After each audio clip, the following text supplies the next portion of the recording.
Welcome to Radio Express World News, presented by Vibha Ramesh, Los Angeles, United States. Commencing today's report with talks on the United States stimulus bill.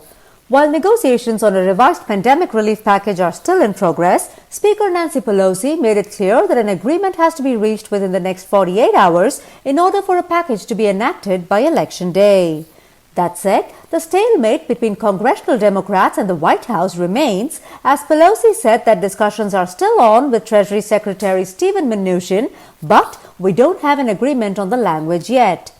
In the light of the increased infections in recent days, the Secretary of Health and Human Services gave an optimistic view of the anticipated coronavirus vaccine and reminded Americans to follow the safety protocols diligently, as he said in an interview, "Hang in there with us. We're so close. We're weeks away from monoclonal antibodies for you for safe and effective vaccines. We need a bridge to that day. Please give us a bit more time of your individual responsible behavior." Talking of coronavirus vaccine, the two most pertinent questions that popped up among members of the National Governors Association were who is going to pay for the administration of vaccines and how will the supplies be distributed among the states.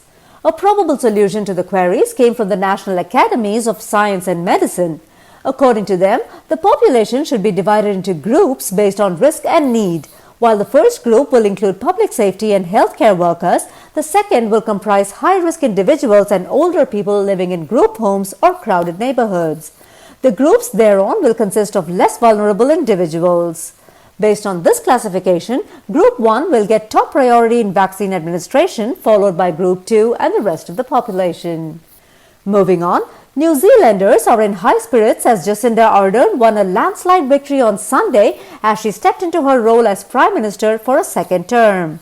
Although the Liberal Labour Party won a majority with 49%, she suggested the possibility of forming a coalition government. Sources say that it was her much-acclaimed handling of the pandemic that won her 64 seats in the parliament. As far as the pandemic goes, the country has recorded only 25 coronavirus deaths. That said, the 3-week success of zero local transmission changed on Sunday with its first community-transmitted case.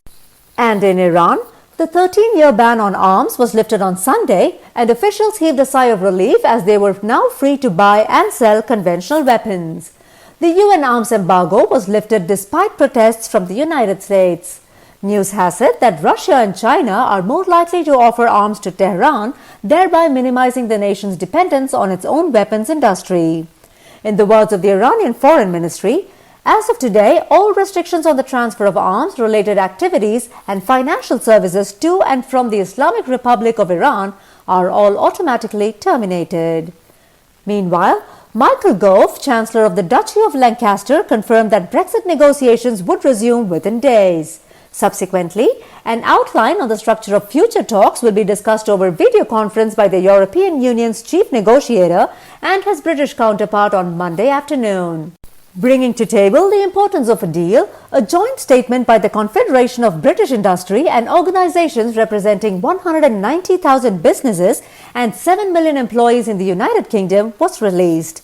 The statement read, "Now is the time for historic political leadership. With compromise and tenacity, a deal can be done." India's single-day cases of infections dropped below 60,000 for the second time this month, leaving the country with 772,055 active cases as of date. Barely 2 days after the reopening of the Banke Bihari temple in Vrindavan, the temple had to be shut down as the reopening day witnessed a whopping crowd of nearly 25,000 people. Managing the influx of devotees while ensuring adherence to safety protocols was a challenge to temple authorities, which subsequently prompted the indefinite shutdown. Over to the Czech Republic, the rapid spike in infections led to the reinstatement of new measures including closure of schools, restaurants and bars, and a limit on public gathering to less than 6 people.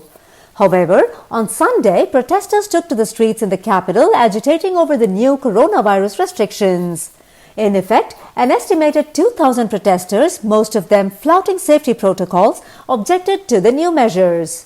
The chaos turned violent and police used tear gas and water cannons to disperse the uncontrollable crowd. The unruly behavior of the citizens has rocked the country as the Czech Prime Minister tweeted, I'm shocked how inconsiderate and selfish some citizens are. They do not follow the government restrictions and put both themselves and others in harm's way. I am for a strict recourse.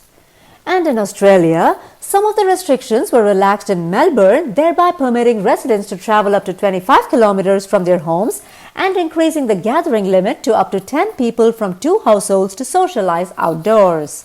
Drawing a comparison between Australia and the United Kingdom, the Premier of Victoria, Dan Andrews, commented, "Back in August and at our peak, we reported 725 daily cases.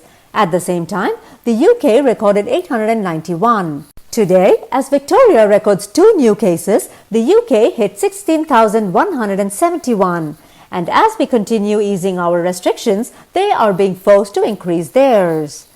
To end today's report, with the hope of averting a second lockdown which could pull down the economy further, the Prime Minister of Italy announced new measures to curb the spread of the virus. To that end, restaurants, bars and pubs will have to limit table size to 6 people and strictly close by midnight. Further, mayors have been given the authority to close streets where people tend to gather after 9 p.m. Drinking outside restaurants or bars after 6 p.m. will be prohibited, and gaming and betting halls will have to roll down their shutters at 9 p.m. With that, we come to the end of this news bulletin. Thank you for joining us. Please stay tuned for the next program on Radio Express. To receive Radio Express English news and English programs in your WhatsApp, please send a WhatsApp message, English programs, to 90727 95547, and please subscribe to our YouTube channel Radio Express. Thank you.